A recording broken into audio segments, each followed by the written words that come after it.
बात यह है कि हु इज मोर स्मार्टर, ठीक है। ज्यादा स्मार्ट प्रिपरेशन वो बंदा कर रहा है जो ऐसी चीजें पढ़ रहा है जिसको वो पढ़ तो एक जगह पे रहा है बट बहुत जगह पे यूज कर सकता है, ठीक है। तो this is what I call it content enrichment of very basic level. ये ऐसी चीजें हैं जो अक्रॉस द आइल हर बंदा पढ़ता है, ठीक है। मतलब किसी न किसी फॉर्म में हर स्टूडेंट इसको पढ़ रहा होता है, बट द प्रॉब्लम इज कि कौन इसको कितने अच्छे से यूज कर रहा है, ठीक है। ये एक बहुत बड़ा चैलेंज होता है, ठीक है। तो एक बार ये हमारे कॉन्स्टिट्यूशन का प्रियम्बल है, ठीक है। मैं आपको प्रियम्बल बताता, प्रियम्बल आपको मैं एक्सप्लेन करूंगा, बता इसके साथ साथ में मैं आपको ये बताऊंगा कि प्रियम्बल का यूज आप कहां कहां पर कर सकते हैं, किस किस तरह के क्वेश्चंस आएंगे जिनमें आप प्रियम्बल का यूज कर सकते हैं, ठीक है। तो वो चीज ध्यान रखिएगा। What our constitution says, ठीक है। We the people of India having solemnly resolved to constitute India into a sovereign socialist secular democratic republic and to secure to all its citizens। अब इसमें एक एक शब्द समझिए। We the people of India having solemnly resolved, ठीक है। कहने का मतलब है प्रियम्बल सीधे सीधे क्या बोल रहा है, किसको रेफर कर रहा है कि we the people of India, यानी कि we 130 crore people have resolve to constitute India into this this this this this. मतलब कॉन्स्टिट्यूशन की जो पावर का सोर्स है वो कौन है, we the people of India. तो कभी भी अगर आप डेमोक्रेसी पर ऐसे लिख रहे हो, कभी भी अगर आप डेमोक्रेसी पर कोई पॉल साइंस में सवाल लिख रहे हो, जीएस में सवाल लिख रहे हो, तो आप क्या बोलेंगे कि the essence of democracy flows with our preamble, जहां पर हम बोलते हैं कि आर डेमोक्रेसी या हमारी डेमोक्रेसी कैसे चलती है, हमारे कॉन्स्टिट्यूशन के हिसाब से चलती है।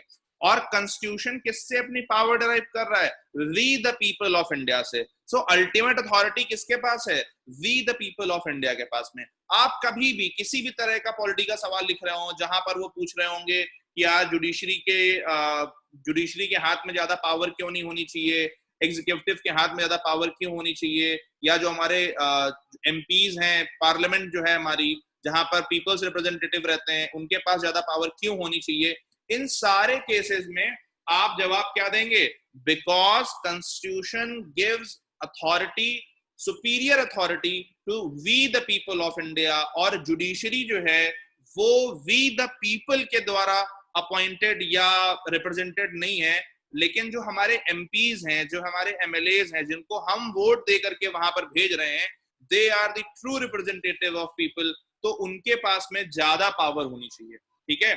So this phrase we the people of India is of paramount importance. आप अभी सोच भी नहीं सकते कितनी जगह पर ये काम आएगा। But I would request you one thing, every person should have previous years mains and prelims paper mandatory आपके पास होने चाहिए। मैं कुछ भी जो भी पढ़ाऊंगा वो आपको तब तक मीनिंगफुल नहीं लगेगा जब तक आपने पिछले साल के क्वेश्चन पेपर्स नहीं देखे होंगे। बहुत ब्लेटेंटली मैं बोल रहा हूं, यू विल नेवर अंडरस्टैंड कि जो चीजें मैं पढ़ा रहा हूं उसकी वैल्यू क्या है या उसका इंपॉर्टेंस क्या है जब तक आप पिछले साल के क्वेश्चन पेपर्स को नहीं देखेंगे, ठीक है।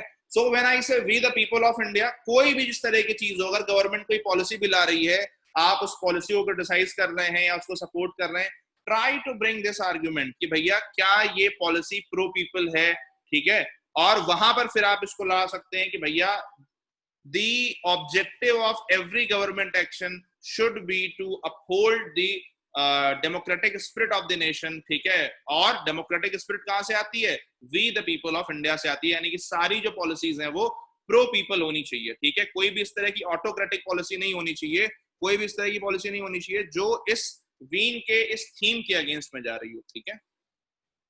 Having solemnly resolved to constitute India into a sovereign socialist secular democratic republic। अच्छा, हमारे मतलब हम अपने आप को कैसा देश बनाना चाहते हैं, ठीक है। तो पहला इंपॉर्टेंट सवाल यह है कि हमारा ऑब्जेक्टिव क्या है, हम अपने आप को कैसा देश बनाना चाहते हैं, sovereign socialist secular democratic Republic. मतलब इंडिया एज अ स्टेट,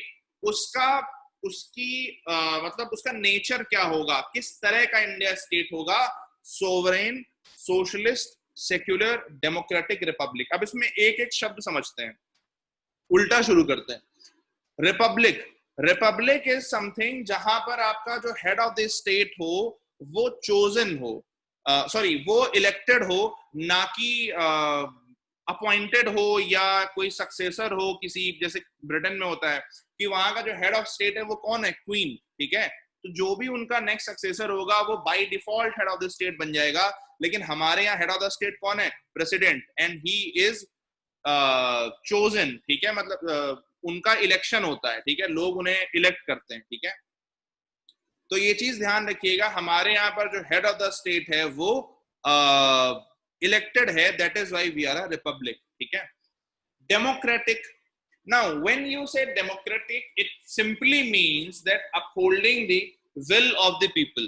लेकिन बात क्या है कि हमारे यहाँ पर जो will of the people है वो कैसे अपहोल्ड होती है, हमारे यहाँ will of the people uphold होती है पीपल्स रिप्रेजेंटेटिव्स के थ्रू, ठीक है, लोगों के जो रिप्रेजेंटेटिव्स हैं उनके थ्रू हमारी जो will है वो रिप्रेजेंट होती है, ठीक है ना।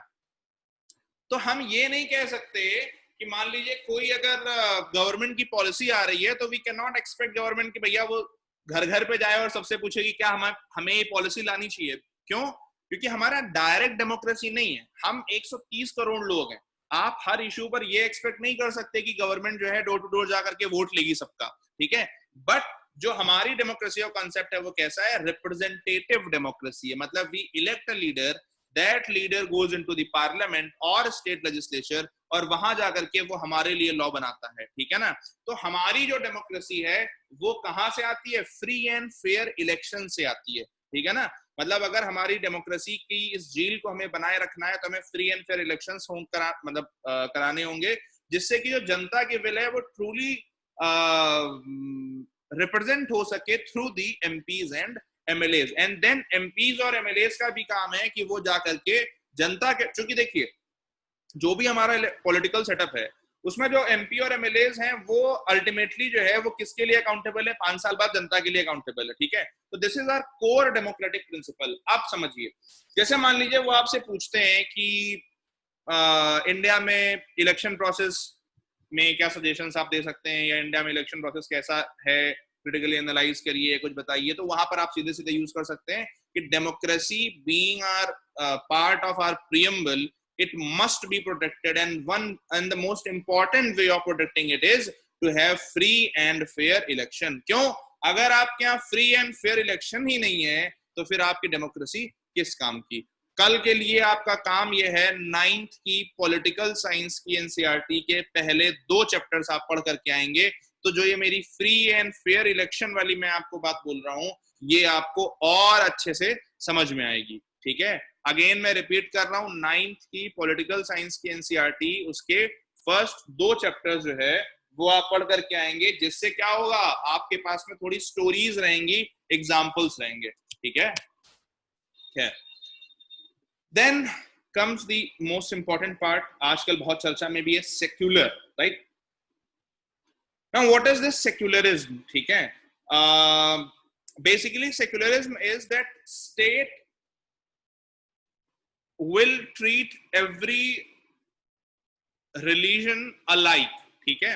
स्टेट जो है वो सारे धर्मों को एक जैसा ट्रीट करेगा। सेकुलरिज्म पर हमारी बहुत बड़ी डिबेट, बहुत बड़ी क्लास होगी बाद में, अभी मैं आपको बस एक समझाने के लिए समझा रहा हूं कि सेकुलरिज्म जो है दैट इज समथिंग जिसको आप बोलते हैं कि स्टेट जो है कि किसी भी 2 धर्म के बीच में या किसी भी एक धर्म को स्टेट पैट्रोनाइज नहीं करेगा, एक धर्म को लेकर के स्टेट जो है उसको बहुत प्रिविलेजेस नहीं देगा, सभी धर्मों को वो इक्वली ट्रीट करेगा। और हमारे यहाँ जो सेकुलरिज्म का कॉन्सेप्ट है दैट इज मोर रिफॉर्मिस्ट, मतलब अगर स्टेट को लगता है कि किसी भी रिलीजन में कोई ऐसी प्रैक्टिस है which is against the constitution, ठीक है, तो स्टेट उस प्रैक्टिस को हटा सकता है, उस प्रैक्टिस को रिफॉर्म कर सकता है, that is secularism for us, ठीक है ना। तो उस चीज को ध्यान रखिएगा कि इंडिया का जो मॉडल है सेक्युलरिज्म का that is more reformist model than other countries, ठीक है। तो कभी भी आपसे पूछा, जैसे इस बार के मेंस में सवाल आया था कि what France should learn from India secularism, ठीक है, तो हमारे यहाँ पर जो सेक्युलरिज्म है वो मतलब इनर्ट नहीं है, ठीक है, इनर्ट समझते हैं। हमारे यहाँ सेकुलरिज्म का मतलब ये नहीं है कि भैया स्टेट और रिलीजन अलग अलग है, तो रिलीजन का जो मना है वो करता रहे, स्टेट उसके अफेयर्स में नहीं घुसेगा। हमारे यहाँ पर एक स्लाइटली रिफॉर्मिस्ट सेकुलरिज्म है। अगर उसको लगता है कि सती प्रथा खराब है तो उसको बैन करेगा, अगर उसको लगता है जौहर खराब है तो स्टेट बैन करेगा, अगर उसको लगता है छुआछूत खराब है तो बैन करेगा, अगर उसको लगता है निकाह हलाला खराब है तो बैन करेगा, अगर उसको लगता है ट्रिपल तलाक खराब है तो बैन करेगा। तो जो भी ऐसी चीजें हैं जो उसे लगता है कि वो कॉन्स्टिट्यूशन के अगेंस्ट जा रही हैं, वो स्टेट प्रोएक्टिवली बैन कर सकता है। This is what secularism means. Secularism, अगर आपको सेक्युलरिज्म को समझना है तो मैं आपको एक कॉन्स्टिट्यूशन का आर्टिकल बताना चाहता हूं, that is best way to understand secularism. ठीक है, हमारे यहाँ पर आर्टिकल 26 है। ठीक है, दो आर्टिकल है, एक कॉन्स्टिट्यूशन में आर्टिकल है 25 और दूसरा आर्टिकल है 26। आर्टिकल 25 कहता है फ्रीडम टू प्रोपोगेट, फ्रीडम, उसकी जो हेडिंग है वो बोलती है freedom of your own conscience, कि आपका जो मन करे बेसिकली। ठीक है, जो आप करना चाहते, जो भी आपका कंसेंस है, अगर आप चाहते हैं कि मैं थीस्ट हूं, मैं किसी को नहीं मानता हूं, that is also your conscience. ठीक है, अगर आपका मन करता है कि मैं जो है किसी की पूजा करना चाहता हूँ, मैं किसी जूते की पूजा करना चाहता हूँ, that is your own conscience. Until and unless वो किसी को हर्ट नहीं कर रहा है, यू कैन फॉलो इट। लेकिन जब आप इसकी लैंग्वेज समझिए, मैंने अभी आपको आर्टिकल नहीं बताया 25 का अंदर, मैंने आपको सिर्फ इतना बताया कि article 25 simply states freedom of your own conscience. जब आप कहते हैं कंशियंस तो इसका मतलब क्या है? कंशियंस एक बहुत इंडिविजुअलिस्टिक चीज है, मतलब आपका अपना कंशियंस, वो आप किसी दूसरे पर थोप नहीं सकते। मतलब समझिए कि आर्टिकल 25 जो है हमारा, जो एक तरीके से कहता है फ्रीडम ऑफ योर ओन कंशियंस, वो हमारे, अच्छा, और ये आर्टिकल 25 है क्या? ये कहता है freedom to profess propagate your own religion, मतलब आप अपना धर्म जो है उसको प्रैक्टिस कर सकते हैं, प्रोफेस कर सकते हैं और प्रोपोगेट कर सकते हैं। लेकिन इसकी हेडिंग कहती है फ्रीडम ऑफ योर ओन कंशियंस। इसका मतलब क्या है? इसका मतलब ये है कि हमारे जो कॉन्स्टिट्यूशन मेकर्स थे, उन्होंने धर्म को एक बहुत इंडिविजुअल टॉपिक माना था, कि it is matter of faith, वो आपकी चार दीवारी के अंदर होना चाहिए, वो आपके घर के अंदर खत्म हो जाना चाहिए। अगर आपका, वो कहने का मतलब ये कि वो स्टेट के अफेयर्स में इंटरवीन नहीं करना चाहिए। ठीक है, तो जो हमारा सेक्युलरिज्म है वो इस एक लाइन से गाइडेड है, जहां पर आप कहते हैं freedom of your own conscience, कि वो आपका अपना इंडिविजुअल मैटर है, खत्म हो गया। लेकिन आर्टिकल 25 कहता है क्या? कहता है भाई आपको अपना धर्म मानने की, उसको प्रोफेस करने की, उसको प्रोपोगेट करने की पूरी स्वतंत्रता है। ठीक है ना? You have freedom to profess, propagate and practise your own religion. ठीक है, आप समझिए, ये एब्सोल्यूट नहीं है। मतलब आर्टिकल 25 में कहीं ये नहीं लिखा हुआ है कि भैया आप किसी भी कंडीशन में अपना धर्म मानते रहें। ठीक है, उसमें साफ साफ 3 रिस्ट्रिक्शंस दिए हैं। मतलब इन 3 के, ये जो आपका आर्टिकल है freedom to profess, propagate and practise your own religion, ये 3 कंडीशंस के सब्जेक्ट में है। मतलब इस पर 3 रिस्ट्रिक्शंस लगाए जा सकते हैं। इन 3 कंडीशन में ये फंडामेंटल राइट आपका छीना, रोका, एब्रोगेट किया जा सकता है। और वो 3 कंडीशन समझिए। पहला है पब्लिक हेल्थ। पब्लिक हेल्थ, मैं जानबूझ करके आज एग्जांपल दे रहा हूं, बिकॉज अभी जब लेटर इन द डे जब हम न्यूज़पेपर पढ़ेंगे तो वहां पर ये आएगा। ठीक है, अभी जो दिल्ली में हुआ है, पब्लिक हेल्थ। दूसरा चीज कहती है पब्लिक ऑर्डर, यानी कि लॉ एंड ऑर्डर। और तीसरी चीज कहती है मोरालिटी। इन 3 चीजों के आधार पर आपका फ्रीडम ऑफ रिलीजन जो है वो रेस्ट्रिक्ट किया जा सकता है। अगर आप गणेश चतुर्थी में जो है वो बहुत ज्यादा हो हल्लड़ कर रहे हैं, ठीक है, तो उसमें भी सुप्रीम कोर्ट अगर चाहे तो वो उसको सुप्रीम कोर्ट, या अगर आपका स्टेट चाहे तो वो उसको एब्रोगेट कर सकती है। ठीक है ना? और सुप्रीम कोर्ट ने, मैं जब आपको आगे पॉलिटी पढ़ाऊंगा तो मैं इसके बारे में आपको बताऊंगा भी कि सुप्रीम कोर्ट ने हमारे यहाँ पर 3 से 4 जजमेंट दे रखे हैं इस पर, कि भैया ये जो लाउड स्पीकर्स का यूज है रिलीजियस गैदरिंग में, ये आपकी फ्रीडम टू रिलीजन का हिस्सा नहीं है। स्पर्श रिपीट, मैंने सिर्फ इतना बोला कि article 25 is subject to 3 things. ठीक है ना? It is not absolute. कौन कौन सी 3 चीजें? Public health, morality and law and order. इन 3 चीजों के आधार पर आर्टिकल 25 चलता है। ठीक है, अब आपको क्या लग रहा होगा कि आर्टिकल 25 है फ्रीडम ऑफ रिलीजन और उसको 3 आधारों पर रेस्ट्रिक्ट कर सकते हैं। सिर्फ इतना ही नहीं है,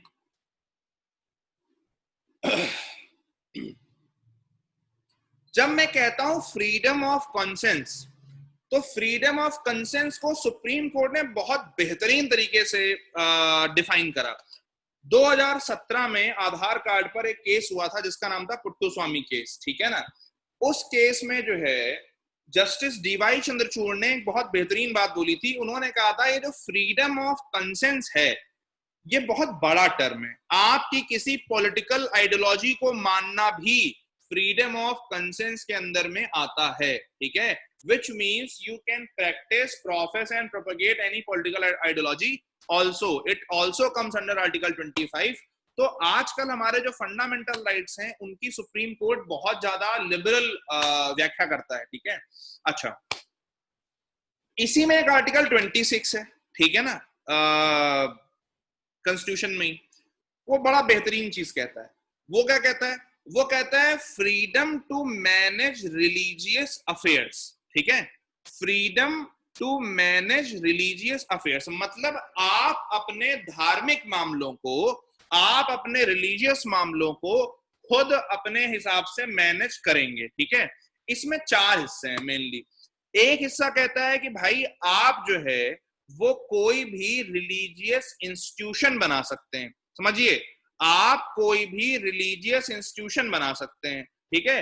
दूसरा मुद्दा कहता है कि वो जो रिलीजियस इंस्टीट्यूशन है वो अपने रिलीजन से रिलेटेड मामलों को फ्रीली मैनेज कर सकता है, ठीक है। जैसा अभी दिल्ली में आपने देखा कि तबलीगी जमात ने बोला कि भाई हमारे रिलीजन का मामला है और हम एक मतलब अगर उस केस को हम एनालाइज करें तो दे वर बेसिकली एक्सरसाइजिंग आर्टिकल 26, जिसमें वो बोल रहे हैं कि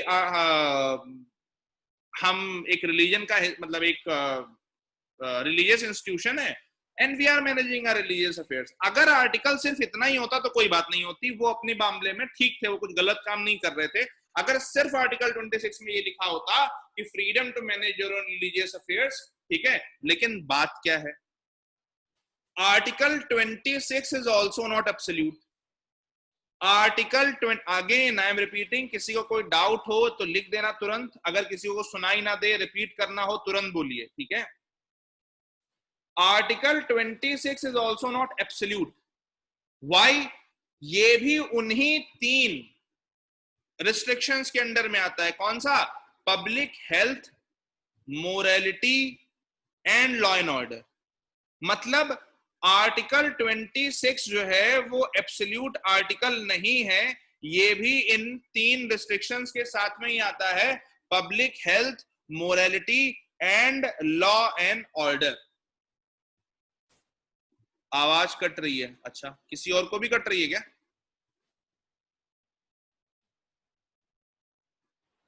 ठीक है, मतलब आवाज आ रही है ना भाई, किसी को कोई दिक्कत नहीं है? ठीक है ठीक है ठीक है। तो आर्टिकल 26 हमारा ये कहता है कि भाई आपको जो है वो रिलीजियस अफेयर को मैनेज करने की स्वतंत्रता है, बिल्कुल है। आपको अपने रिलीजियस अफेयर्स को, रिलीजियस इंस्टीट्यूशंस को स्टैब्लिश करने की स्वतंत्रता है, बिल्कुल साहब है। लेकिन दिक्कत वहां नहीं है, दिक्कत यहां पर है कि आप आर्टिकल 26 को पूरा क्यों नहीं बता रहे हैं। आर्टिकल 26 ये भी कहता है कि भैया ये फंडामेंटल राइट आपका एब्सोल्यूट नहीं है and it is subject to the conditions of public order, public health and morality. बात समझ में आ रही है? तो और एक छोटी सी चीज और, आर्टिकल 25 में मैं एक बात बताना भूल गया।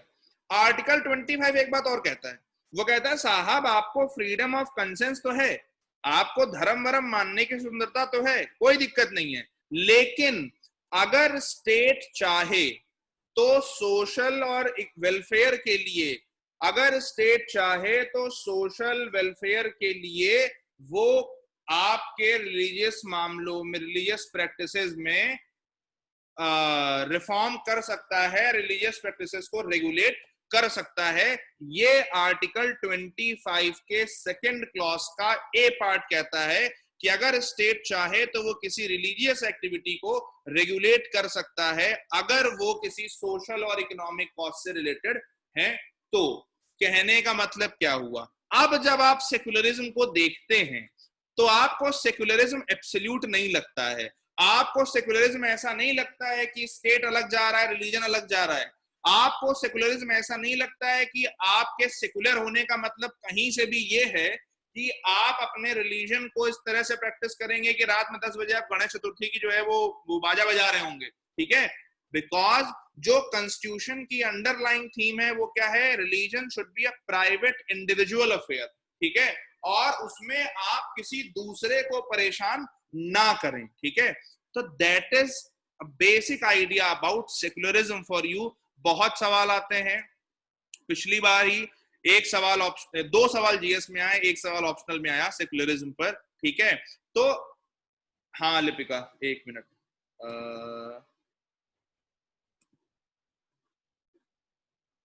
चारू जी, हाँ कोई डाउट आपका?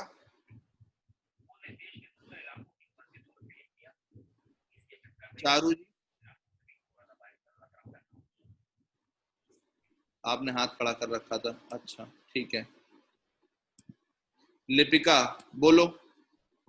सर तो जैसे यूएस में जो क्या बोलते हैं स्टेट और क्या बोलते हैं ये अपना रिलीजन अलग अलग चलता है, बिल्कुल अलग अलग। तो अगर आज की डेट में कोई यहाँ पे रिलीजियस गैदरिंग करता है, कोविड-19 जैसे फैला हुआ है, तो कुछ भी नहीं कर सकता स्टेट? नहीं नहीं ऐसा नहीं है, आप लॉ एंड ऑर्डर ब्रेक नहीं कर सकते। रिलीजन और स्टेट के अलग अलग होने का मतलब ये नहीं है कि you can break laws. Religion और स्टेट के अलग अलग होने का मतलब ये है कि आप हमारी डोमेन में नहीं आएंगे, हम आपकी डोमेन में नहीं आएंगे, और state law and order state का डोमेन है।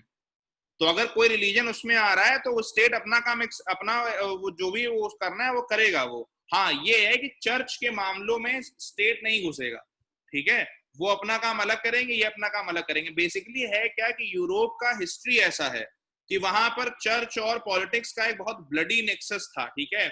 और आपने वो गलीलियो वाली कहानी सुनी होगी कि चर्च ने उसको मरवा दिया था ये बोलने के लिए कि वो स्वर्ग और नरक वाला कॉन्सेप्ट आपका नहीं है। तो उनका बहुत ब्लडी इतिहास है, उस इसलिए उन्हें ये करना पड़ा, ठीक है। हमारे साथ में क्या है कि हमारे यहाँ धर्म शब्द ही नहीं था, हमारे यहाँ धर्म शब्द का मतलब रूल ऑफ लॉ था। हमारे यहाँ जो ये आज रिलीजन जो आ गया है, ये रिलीजन हमारे यहाँ कभी धर्म था ही नहीं। हम हमेशा क्या कहते थे, राजा का धर्म ये, फलाने का धर्म ये, तुम्हारे धर्म ये।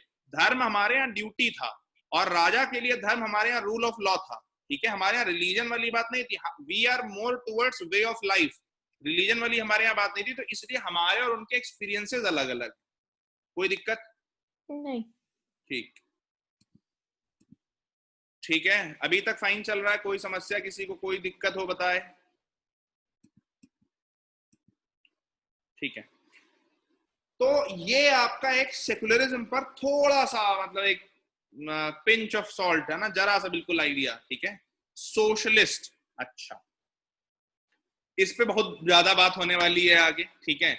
सोशलिज्म का मतलब होता है, ये पहली बात तो ये समझ लीजिए कि ये जो सोशलिस्ट और सेक्युलर शब्द हैं ये हमारे ओरिजिनल कॉन्स्टिट्यूशन में, ओरिजिनल प्रियम्बल में नहीं थे।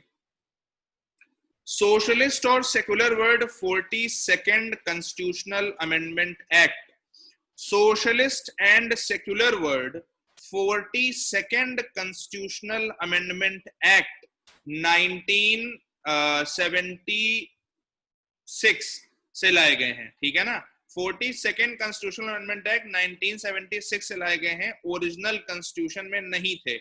जब हम कहते हैं सोशलिज्म, तो देखिए जो अगर आप सोशलिज्म की एग्जैक्ट परिभाषा पकड़ेंगे इकोनॉमी में, तो सोशलिज्म का मतलब ये होता है कि state will decide what will be produced in your economy, how much will be produced in your economy, and who will produce in the economy। कहने का मतलब स्टेट जो है, स्टेट का इकोनॉमी में जो रोल है वो ज्यादा बड़ा हो जाता है मार्केट से। स्टेट डिसाइड करता है कि क्या प्रोड्यूस होगा, क्या नहीं प्रोड्यूस होगा, कौन कितनी संपत्ति रखेगा, किस लिमिट से ज्यादा अगर संपत्ति रखी जाएगी तो वो दूसरे को दे दी जाएगी। ये ओरिजिनल जो सोशलिज्म का भाव है वो ये है। लेकिन आपको पता है हमारे यहाँ तो आज ऐसा है नहीं, हम तो मार्केट इकोनॉमी पे चल रहे हैं। तो फिर ये हमारे लिए सोशलिज्म क्या है? हमारे लिए सोशलिज्म है रीडिस्ट्रीब्यूटिव सोशलिज्म, जिसको गांधीयन सोशलिज्म भी कहते हैं, उसका मतलब ये होता है कि हम इकोनॉमी से गाइडेड नहीं है सोशलिज्म के मामले में, हम सोशल जस्टिस से गाइडेड है सोशलिज्म के मामले में। मतलब ये कि यहाँ पर सोशलिज्म का मतलब ये है कि सरकार के पास में जो भी टैक्स आएगा, सरकार जो भी रिच लोगों से टैक्स लेगी, उस टैक्स का उपयोग वो बेसिक एमिनिटीज देने के लिए करेगी। किसको? जो पुअर लोग हैं उन्हें। ठीक है, तो सोशलिज्म का यहां मतलब है रीडिस्ट्रीब्यूशन ऑफ वेल्थ। कैसे? फोर्सफुली नहीं, टैक्स के माध्यम से, बाकी सारे माध्यम से जो स्टेट के पास पैसा आ रहा है उसको सब्सिडी के फॉर्म में, फ्री फूड वगैरह के फॉर्म में, एनएफएसए जो हम दे रहे हैं, नेशनल फूड सिक्योरिटी, उसके फॉर्म में, इन अलग अलग चीजों के फॉर्म में आपको पहुंचाना लोगों तक, that is socialism for us. It does not means कि हम बहुत कमांड इकोनॉमी है, इट डज नॉट मीन्स कि हमारे यहाँ कुछ ऐसा है कि हम बहुत ज्यादा सरकार के द्वारा बहुत बंधे हुए हैं, ऐसा नहीं है।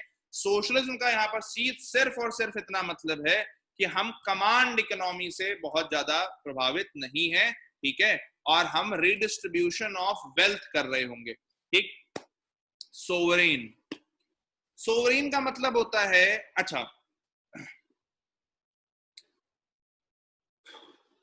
जैसे इकोनॉमी में कई बार सवाल पूछते हैं कि इंडिया जो है,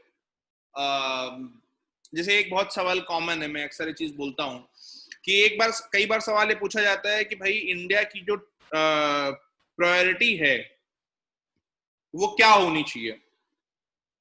क्या इंडिया की प्रायोरिटी अपनी फिस्कल हेल्थ, अच्छा फिस्कल वर्ड नहीं पता होगा, देखिए हमारे पास पैसे कम है, हमारे पास ऐसा कि हमारे कंट्री के पास में पैसे बहुत ज्यादा नहीं रहते हैं, ठीक है, तो लेकिन हमें क्या करना है, बहुत सारे गरीब लोग हैं, 130 करोड़ लोग हैं, तो हमें उनका ध्यान भी रखना है। तो कई बार एक सवाल पूछते हैं कि सरकार को क्या करना चाहिए। क्या सरकार को ऑल आउट बिल्कुल लोगों की मतलब लोगों को सब कुछ free free free free free देना चाहिए, या फिर सरकार को ये सोचना चाहिए कि नहीं नहीं, अगर हमारे पास थोड़ा पैसा होगा, अगर हमारे कॉफर्स जो स्टेट के क्या बोलेंगे ट्रेजरी स्टेट की है उसमें ज्यादा मनी होगी तो हमारे लिए बेटर होगा। तो एक सवाल बहुत बार आता है कि हमारी जो प्रायोरिटी है वो क्या होनी चाहिए। क्या हम अपने जो है रिजर्व्स को बढ़ाएं, या फिर हम लोगों के लिए जो हमारा कमिटमेंट है, वेलफेयर जो पॉलिटिक्स है, जो हम फ्रीबीज दे रहे हैं वो दें। जब कभी ऐसे सवाल आएंगे तो आप फ्रीबीज, देखिए आपको कुछ डिसीजन नहीं देना है वहां पे कि ये करना है ये करना है, आपको दोनों के प्रोज और कॉन्स बताने हैं।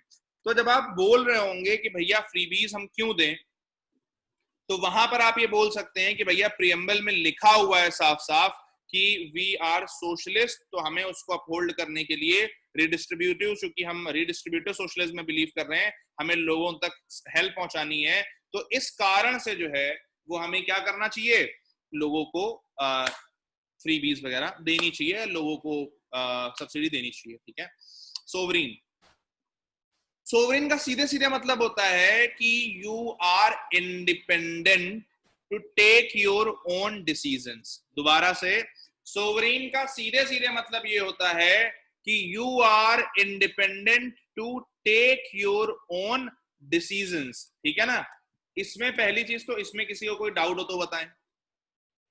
अब आप समझिए इसका यूज आप कितनी जगह पर कर सकते हैं। ठीक है, just to give you an example,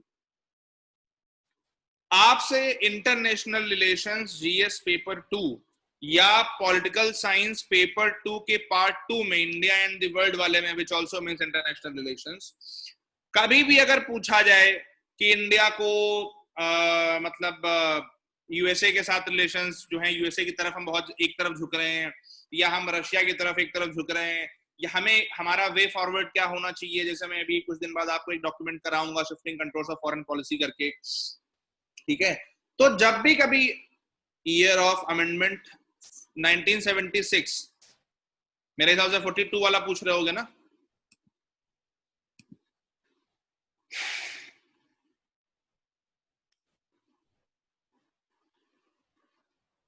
ठीक, तो जब आपसे पूछा जाए कभी भी कि इंडिया की फॉरेन पॉलिसी किन बेसिक प्रिंसिपल से गाइडेड होनी चाहिए, हमारी फॉरेन पॉलिसी कैसी होनी चाहिए, किन पैरामीटर्स पे बननी चाहिए। आप पहला सबसे जरूरी पैरामीटर क्या बताएंगे? हमारे प्रियम्बल में लिखा हुआ है we are sovereign nation, so we can not be dictated by any third party. कोई भी बाहर का आदमी हमें आके नहीं बता सकता कि तुम ये करो। जैसे आपको कुछ लोगों को पता होगा, कुछ लोगों को नहीं पता होगा, एक ऑर्गेनाइजेशन है जिसको कहते हैं NATO, North Atlantic Treaty Organization, जिसमें से यूएसए और उसके बहुत सारे अलाइज हैं। तो जब वो बना तो उसका बेसिक थीम क्या था जानते हैं? अगर मान लीजिए एक कंट्री पे हमला हो गया, ठीक है, मतलब जो जितने भी उसके मेंबर्स हैं, अगर उनमें से कोई एक कंट्री वॉर पे जा रहा है, इसका मतलब क्या होगा? बाकी सारे कंट्रीज भी उसके साथ साथ वॉर पे चले जाए। मतलब कि एक कलेक्टिव डिफेंस सिस्टम था कि भैया अगर एक बंदा वॉर पे है तो सब लोग वॉर पे जाएंगे। हम ऐसी किसी भी व्यवस्था में, ऐसी किसी भी ट्रीटी में जाने से बचते हैं। क्यों? क्योंकि हमारा कहना यह है कि ये हमारी सोवर्निटी को नुकसान पहुंचाता है। कैसे? हम डिसीजन नहीं ले पाएंगे इंडिपेंडेंट, हमारे ऊपर वो ट्रीटी बाइंडिंग हो जाएगी। हमें एक तरह से मजबूरी में, हम नहीं चाहते, हमारा मन नहीं है युद्ध करने, फिर भी हमें करना पड़ेगा। ठीक है, कभी भी आपसे पूछा जाए कि भैया वो यूएसए से हमारे डिफेंस रिलेशंस खराब हो सकते हैं क्योंकि हम इजराइल से और रशिया से वेपन्स ले रहे हैं, तो आप क्या बोलेंगे? We are sovereign in nature. तो हम अपने हिसाब से, अपने इंटरेस्ट से गाइडेड होंगे, हम किसी दूसरे के इंटरेस्ट से गाइड नहीं होंगे। तो इस वर्ड को ध्यान रखिएगा, you would use this word extensively in many many many answers. ठीक है ना? तो जहां पर भी आईआर का, फॉरेन पॉलिसी की बेसिक टेनेट्स की बात आए, जस्ट सिंपली कोट दिस। ठीक है, कि भैया we being a sovereign nation, हमारी जो भी फॉरेन पॉलिसी है वो इस तरह से डिजाइन होनी चाहिए कि we are able to uphold our sovereignty and we are not guided, coerced or forced by a third party, a third person. ठीक है, सोचिए, this is just these 4 lines. ठीक है, इसीलिए मैं कहता हूं कि हम इतनी बार प्रियम्बल पढ़ते हैं, बट हमें भूल जाते हैं, हमें पता नहीं होता उनका यूज कहां करना है। और ये सोचिए, सबके सामने, हर व्यक्ति के आंख के सामने होता है ये प्रियम्बल, हर प्रिपरेशन करने वाले की आंख के सामने होता है, but I find very little mention जब लोग आंसर्स अपने लिख रहे होते हैं। ठीक है, तो बहुत स्मार्ट हैक है, बहुत छोटा सा हैक है। ठीक है, फिर क्या कहते हैं? And to secure to all its citizens justice, वो भी 3 तरह का justice, social, economic and political justice. ठीक है, अच्छा भाई, मान लीजिए आपसे मेंस में सवाल पूछा गया, the need for reform in our judicial system. आप सीधे सीधे कहां से शुरू करेंगे? आप सीधे सीधे शुरू करेंगे इस लाइन से। क्या बोलेंगे आप सीधे सीधे बोलेंगे कि भैया हमारे यहाँ पर प्रियम्बल में साफ साफ लिखा हुआ है कि we have to secure justice for our people. ठीक है, और अगर हम वही अपहोल्ड करने में फेल हो जाते हैं तो फिर तो कोई बात ही नहीं रह गई। ठीक है, तो हम फिर अपने प्रियम्बल को ही अपहोल्ड नहीं कर पा रहे हैं। ठीक है, दूसरा है अच्छा, जस्टिस में पहला प्रकार है सोशल जस्टिस। सोशल जस्टिस का मतलब क्या होता है? सोशल जस्टिस का मतलब ये होता है कि सोसाइटी का each and every person should be treated alike, और अगर वो किसी भी तरीके से भेदभाव का शिकार हो रहा है तो उसके उस डिस्क्रिमिनेशन को आप हील करेंगे। ठीक है, तो कभी भी किसी भी पॉजिटिव डिस्क्रिमिनेशन की पॉलिसी की बात आए जिसमें से आप महिलाओं को कुछ एक्स्ट्रा दे रहे हैं, जिसमें से आप बच्चों को कुछ एक्स्ट्रा दे रहे हैं, जिसमें से आप किसी एल्डरली के लिए, ट्रांसजेंडर के लिए, फिजिकली डिसेबल्ड के लिए, किसी शेड्यूल्ड कास्ट, शेड्यूल्ड ट्राइब के लिए, किसी इकोनॉमिकली वीकर सेक्शंस के लिए, किसी भी इस तरह के व्यक्ति के लिए जो समाज में किसी भी तरह से बराबरी के स्तर पर नहीं है, अगर उसको रेमेडी करने के लिए आप कोई भी टूल लाते हैं, जिसको आप कह सकते हैं कि एक पॉजिटिव डिस्क्रिमिनेशन का टूल होता है, उसको आप अपहोल्ड करते समय इसी सोशल जस्टिस की दुहाई देंगे। आप बोलेंगे कि भैया हमारे प्रियम्बल में लिखा हुआ है कि सोशल जस्टिस जो है हमें अपहोल्ड करना है, and that is precisely what we are doing. कभी भी अगर आपसे पूछा जाए कि इंडिया में जो है what is the need for women empowerment, ठीक है, या what is the need for transgenders को या फिजिकली डिसेबल्ड को अच्छा रिप्रेजेंटेशन देने के लिए, तो आप सबसे पहली कॉन्स्टिट्यूशनल नीड क्या बताएंगे? We need to uphold this principle of social justice. That is why we need women's special policies for enabling policies for women, physically disabled people, ठीक है, so on and so forth. तो social justice एक बहुत important शब्द है. आप अगर अपना सिलेबस उठा करके देखेंगे, जीएस पेपर 1 में विमेन रिलेटेड इश्यूज हैं, जीएस पेपर 1 में ही पॉपुलेशन रिलेटेड इश्यूज हैं, जीएस पेपर 1 में ही ट्राइबल की भी बात आती है. ट्राइब्स भी, जब भी कभी आप ट्राइब्स को स्पेशल प्रोटेक्शन देने की बात कर रहे होंगे, तब भी आप सोशल जस्टिस को अपहोल्ड कर रहे हैं, ठीक है ना. तो ध्यान रखिए इस चीज को. कभी भी जीएस पेपर 2 में अगर आप आएंगे तो वहां पर सीधे सीधे एक हेडिंग दी हुई है, पॉलिसीज फॉर वनरेबल सेक्शंस. जिन जिन लोगों का मैंने अभी नाम गिनाया वो सब वनरेबल सेक्शंस में आते हैं, जो किसी तरह से बहुत कोई भी अगर इस तरह की दिक्कत आती है तो उसमें सबसे ज्यादा वनरेबल वही लोग होंगे, elderlies, poor people, SC ST and what not, ठीक है. तो ये जो सोशल जस्टिस का कॉन्सेप्ट है इसको आप बहुत ध्यान रखेंगे. Economic justice. Economic justice is basically कि आप सबको इक्वल इकोनॉमिक अपॉर्चुनिटी दे रहे हो, कोई इकोनॉमिकली जो है डिप्राइव्ड ना हो अपॉर्चुनिटी से. एंड आप कोशिश क्या करेंगे? आप कोशिश ये करेंगे कि आपके यहाँ पर रीडिस्ट्रीब्यूशन ऑफ वेल्थ हो, आपके यहाँ पर जो इनकम इनइक्वालिटी हो वो राइज ना कर रही हो. अब देखिए, इनकम इनइक्वालिटी राइज ना कर रही हो, ये दो तरीके से पॉसिबल है. पहला, सरकार कर दे.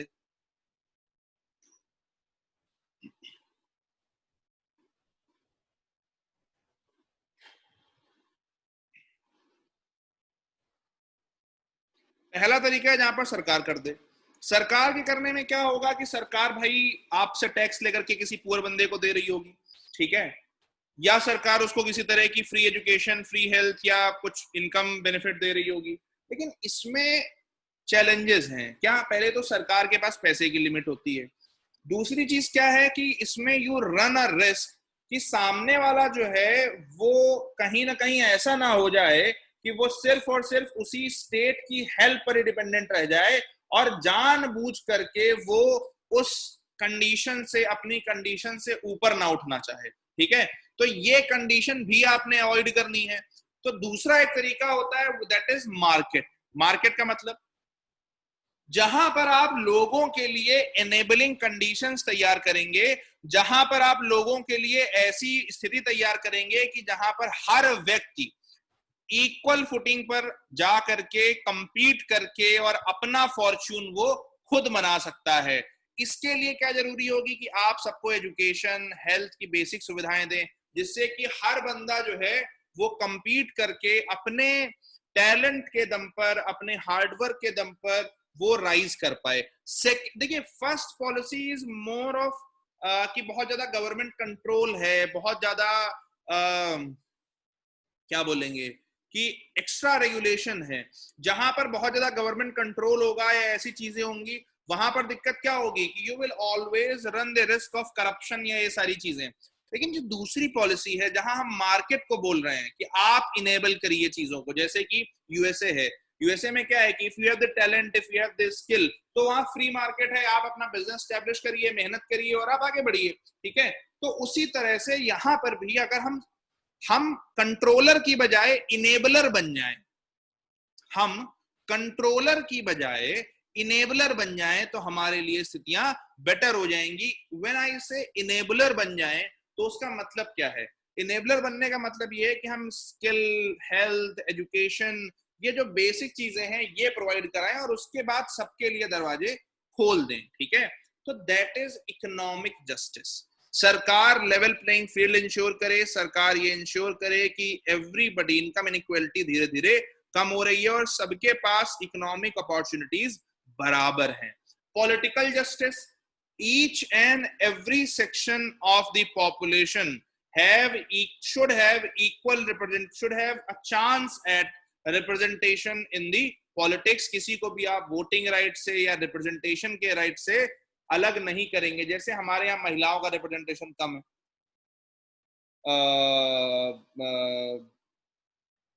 सेंट्रल लेवल और स्टेट लेवल पर, पंचायती राज में खूब है क्योंकि पंचायती राज में हमने 1/3 रिजर्वेशन देकर के रखा हुआ है। तो दैट इज पॉलिटिकल जस्टिस कि वी शुड इंश्योर कि हमें सभी लोगों को बराबर फुटिंग पर रखना है, ठीक है।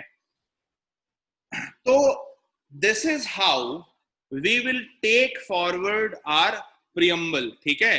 अभी मैं सिर्फ जस्टिस तक ही उठा रहा हूं, कल जब हम लोग मिलेंगे तो पहले हाफ में हम इसको लिबर्टी से उठा करके और पूरा प्रियम्बल खत्म करेंगे, ठीक है।